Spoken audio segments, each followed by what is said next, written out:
अब रूबी ने पति को मारने के लिए जो प्लान बनाया था वो सुनकर आप सोच में पड़ जाएंगे कि आखिर भरोसे का रिश्ता इतना खूनी और जहरीला क्यों होता जा रहा है। दरअसल पति को मारने के लिए रूबी ने पहले खीर में नशीली दवाई मिलाई और पति को धोखे से नशे वाली खीर उसने खिला दी।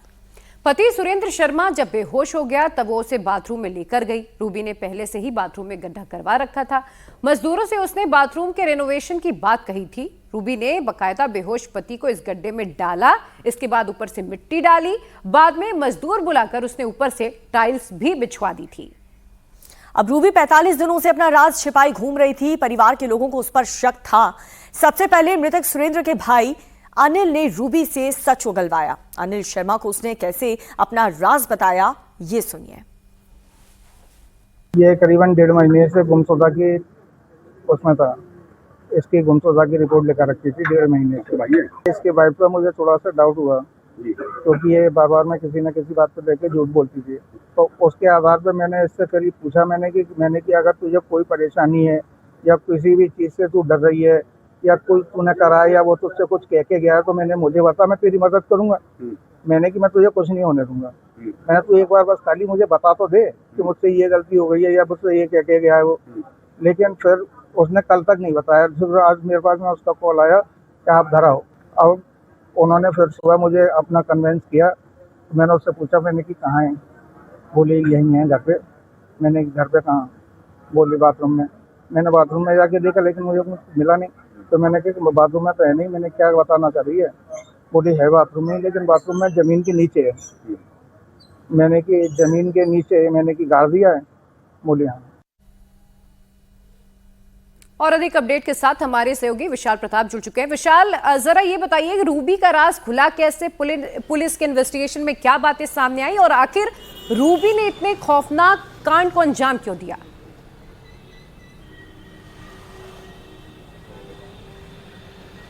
देखिए, जो आगरा पुलिस ने इस पूरे मामले का खुलासा किया है उसमें जो हमारे आगरा के सीनियर ऑफिसर्स से बातचीत हुई तो उनका एक कहना था कि रूबी ने जब से अपने पति सुरेंद्र शर्मा की गुमशुदगी को दर्ज कराया था उसके बाद से पुलिस ने इन्वेस्टिगेशन शुरू किया।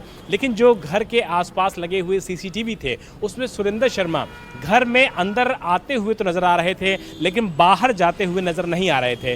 रूबी ने जो अपनी शिकायत दी थी उसमें जो टाइम दिया था, जो समय दिया था, जो दिन दिया था, उसमें सुरेंद्र शर्मा की घर में एंट्री हो रही है लेकिन एग्जिट होते हुए नज़र आ रही है।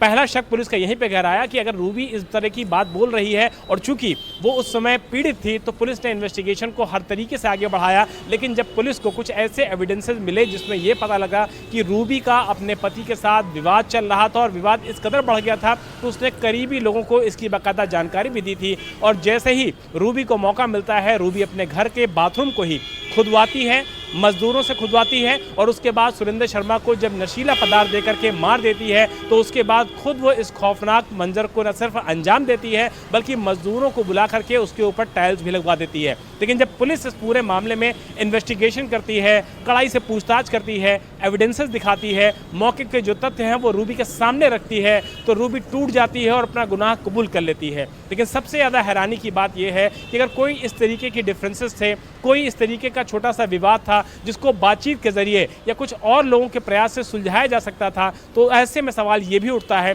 कि रूबी ने अपने पति के कत्ल का ही रास्ता क्यों चुना? क्या इस पूरी वारदात में कोई उसके साथ भी था या इस पूरे मामले में किसी के कहने पर रूबी ने इस खौफनाक वारदात को अंजाम दिया है? ये सारे जो सवाल हैं उसके जवाब तलाशने की कोशिश आगरा पुलिस कर रही है और इस पूरे मामले के इन्वेस्टिगेशन को आगे बढ़ा रही है। लेकिन खौफनाक वारदात में यह बात बिल्कुल साफ हो चुकी है कि सुरेंद्र शर्मा का कत्ल किसी और ने नहीं बल्कि उनकी ही पत्नी रूबी ने किया था और शव को दफना दिया था घर के ही बाथरूम में। लेकिन पुलिसिया पूछताछ और एविडेंस के हिसाब से ये पूरा मामला खुलासा हो गया। बिल्कुल विशाल, आप बने रहिए हमारे साथ, आगे भी जानकारी आपसे हम लेंगे क्योंकि ऐसा नहीं है कि सिर्फ पत्नियां ही सबसे संगीन जुर्म कर रही हैं, कहीं कहीं पति भी खौफनाक कांड को अंजाम दे रहे हैं।